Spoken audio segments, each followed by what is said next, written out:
What's going on, guys? It's Mike here. All right, so today we're going to be talking Jon Boat action. All right, so in the last time I was out on the Jon Boat, I noticed that my my Garmin Striker 7 wasn't working, and that's the guy right there. So today we're going to be troubleshooting that issue. Now I did notice last year that the Garmin was kind of going in and out, so I don't know if it's probably like a fuse maybe going out, or maybe some faulty wiring, or maybe it's just a bad unit. I don't know. So we're just going to go through the troubleshooting steps today, and hopefully we can get this bad boy back to life. So stick around, guys. Yeah. All right, so first up, I got two big Group 29 batteries. Now this battery I've got wired to my Hook 4, which I've just got that guy running in simulation mode. So that one's running perfectly, and it also goes to my trolling motor. So the trolling motor is plumbed right here, and then this wire is coming from the Hook 4, which goes into the transducer, which is right there. So the plumbed wire right there, straight up into the 55-pound Minn Kota trolling motor, which pushes this 14-foot Jon Boat perfectly, by the way, if you guys are wondering. It's a cheap alternative until you can get something that's more powerful, like a gas motor.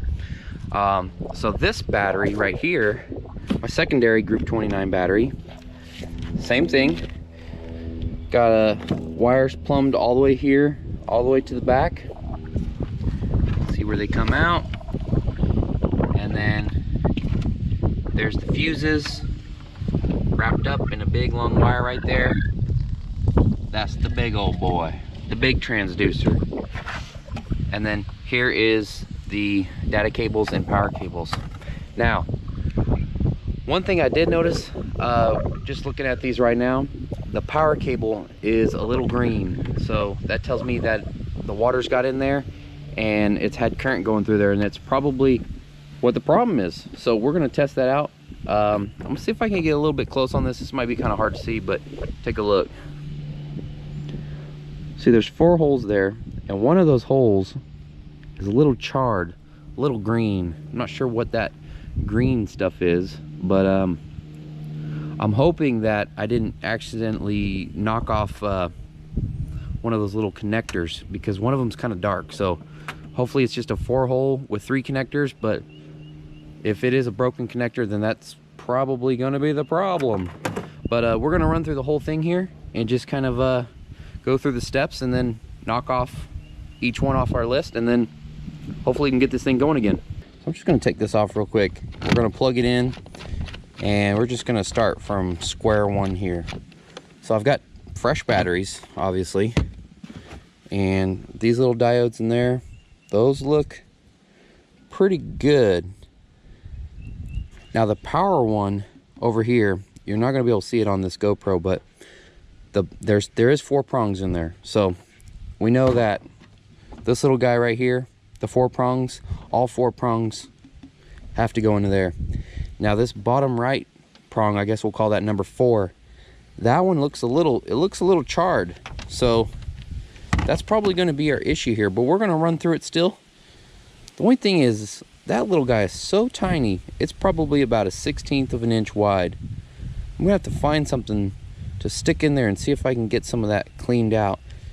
And at least that would give me a better idea of if maybe I knocked off one of those little gold connectors, which would be rare, but definitely possible. These have little grooves on there, so it doesn't let you plug it in any which way. It has to go in a certain way. Can't tell which one this one is, but one of them is going to be side scan, and one of them is just going to be straight up depth sonar. But those little connectors, perfect, nice and gold, no problems. It's just that red one. That red one looks a little janky. Just straight up, push it in there real good, make sure it's nice and snug. Now, there is a chance that it might just fire up. Like I said, I was on the lake a few times last year, and sure enough, I'd get out there and I would start getting like error messages. something would say like side scan disconnected. Sometimes the unit would just completely shut off all on its own. All right, so I got the power all hooked up. Got the Garmin all plugged in. Let's give it a go. Okay, so we got power. So that tells me that something inside of these wires here are probably either loose or maybe they have some type of moisture in there.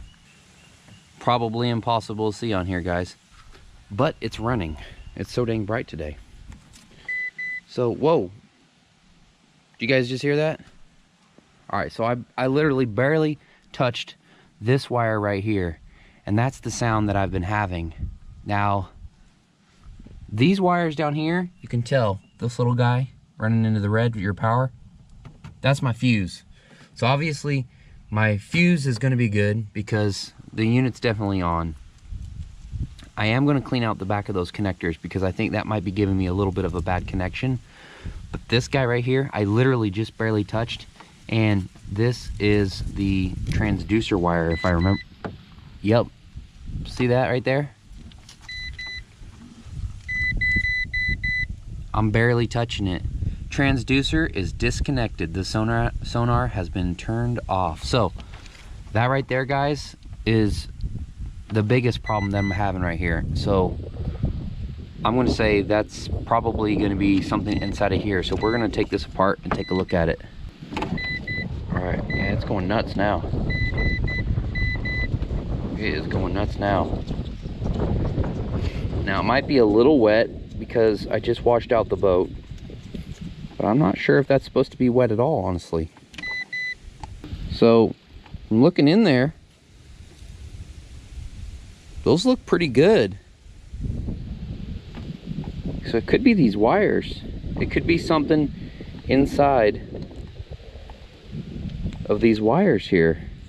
And if that's the case, that's gonna really suck, because then I'm gonna have to get a new set of transducer wires, which probably aren't cheap. I think what I'll do is I'm gonna reset all of these because all the gold in here looks really good.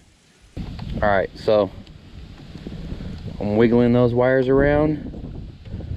Still don't have any errors yet. We'll just go into this little screen right here. This is this wire right there. Looks good, looks good. Like I said, this thing is really tight. So honestly, guys, I'm thinking, because you can tell where the plastic's a little bit wet. Maybe somehow these wires, whoop, sweater wire in your face. Maybe these wires here got wet somehow throughout the season, because my Jon Boat stays outside, and when these little wires right here are basically unplugged, I try to just hang them over the edge, but there has been a few times where these transducer wires lay right here in the bottom of the boat, and even with the plug out, you still get a little bit of water buildup in there. And there's probably a good chance that this guy right here got in that water, and just, you know, from being sitting in there, might have got a little bit of moisture inside that little head there. All right, that sucker's tight, really tight now. Okay, just gonna go into regular traditional there, wiggling my wires around. Looks good. I think what I'll do is wiggle these around, and look, bam. Did you see that? Unit just shut off. So I'm gonna say that we probably solved this issue right here with the transducer. I think this might have been loosened over time. Maybe that plastic might have expanded a little bit, contracted, and got in some water. I'm gonna say that's probably fixed.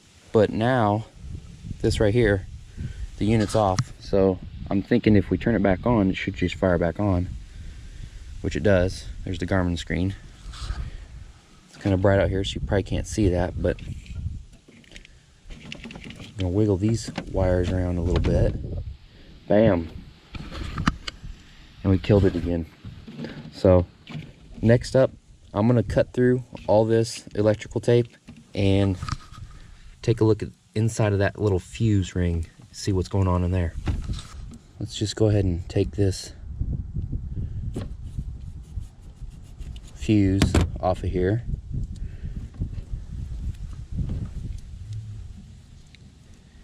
And get this tape kind of taken off there. I gotta kind of do it a little funky because I got the camera on my chest, but let's take a look at this fuse. Looks a little moist in there, which is not good. I don't want to pull it too hard, but the fuse is definitely fine, but it's got a little bit of moisture on there. I mean, I just washed the boat off, so it's possible that some of that moisture is from that, but if I had to take a guess, see how I put these wires together? Probably not the best way to do it. Let me take that tape off and show you guys. I'll do it to the negatives here. I just took the little metal O-rings and literally just taped them together, and I bet you that's probably where I'm getting a bad connection. I don't think the metal is touching all the time. Wrap it around that way better, and then lock it in, because I don't have any tornadoes or wing nuts or whatever you call those guys. I don't have any of those, so just gotta do it the old-fashioned way with some of that electrical tape. There it is. So we know that the ground, or I don't know if that's ground actually, not an electrician, but the negative is definitely locked and loaded. So now we got to do the red. Looks like we got some green crap in there. I'm not sure what that green crap is. Definitely on the power stuff. Not good, I'll tell you that. I know that for a fact. It ain't good. That's got to be from water. That's the only thing I can think of. That current is probably making that stuff green. Any electricians out there, holla at your boy, let me know. Uh-oh. Guys, your boy just messed up. Take a look at that. Look what your boy just did there. Oops. I had that guy wrapped around too, but as easy as that little dude popped out of the fuse, that thing was probably just a ticking time bomb waiting to happen.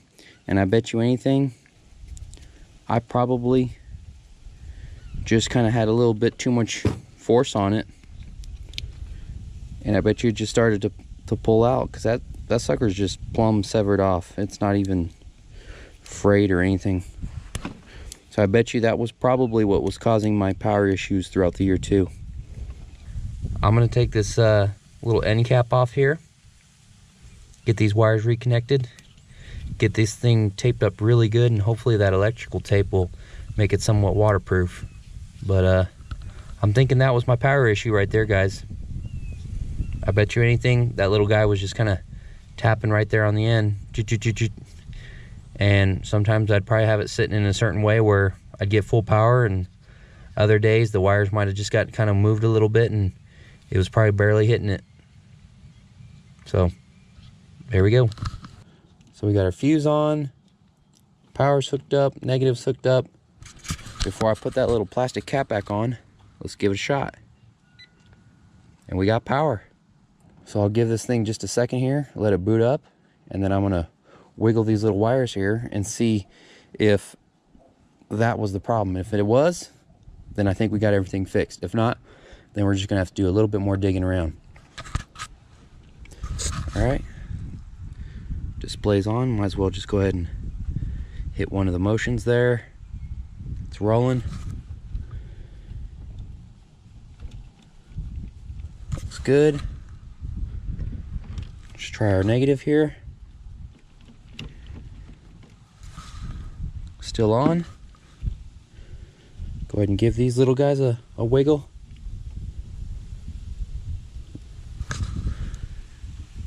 So that's probably it there, guys. So just a quick recap. That right there, I bet you had a little bit of moisture in there. It was probably a little bit loose. I think just from when it rains, if it, you know, sits in the bottom of the boat, I think it probably got a little bit of moisture in there. That's probably what was causing my transducer errors, because as you've seen before, as soon as I was wiggling these wires around, I mean, I didn't even have to wiggle it that hard. This guy was throwing a transducer error code. Now, same thing goes for here. When I'd wiggle, I mean, I'm wiggling them pretty good there. Still works. I'm gonna say that this little part on my fuse, for whatever reason, probably had a little bit of stress on it. I bet you it wasn't getting a good enough connection. So we got full power, full transducer. I'm gonna wrap everything back up, and that looks like it's gonna solve my Garmin Striker 7 issues. So let's wrap everything back up. Okay guys, there's the final product there. Wrapped everything back up. Got that fuse completely wrapped in some solid tape there. I'm probably gonna put maybe like one of those waterproof boxes maybe on here. Maybe I have to do like some type of DIY just to maybe enclose this entire unit right here, just completely waterproof, because I do leave the Jon Boat outside. Well guys, I think that worked. So fixed the issues there. First thing was definitely the wires. They're going to the transducer. I think that little orange piece was just kind of loose a little bit, so I tightened that sucker back up. That seems to be working completely now. And that little fuse inside of there, that little guy that was kind of plugged into the side of there, I think it was just kind of tapping the fuse itself. The wire and the fuse were tapping. So fixed that issue. Garmin's back up and running. The Hook 4 up front, that thing's just a champ. That Lowrance up there is a cheaper model, but the wires on it are way better than the Garmin. So maybe that's something to look at if you guys are thinking about putting some type of electronics on your boat. Hopefully, you know, if you guys are having issues with your electronics, I mean, maybe it doesn't have to be Garmin, but it could be, you know, any one of the other major brands. Maybe this helped you guys out with troubleshooting some of your problems that you guys might be having. So anyways, if you guys like this video, make sure you guys give me a thumbs up. And if you guys are new to the channel, I post a lot of fishing videos primarily, but I do a lot of Jon Boat stuff too. So hit that subscribe button. Make sure you guys hit that little bell so you get those notifications. And we'll see you guys in the next one. Yeah!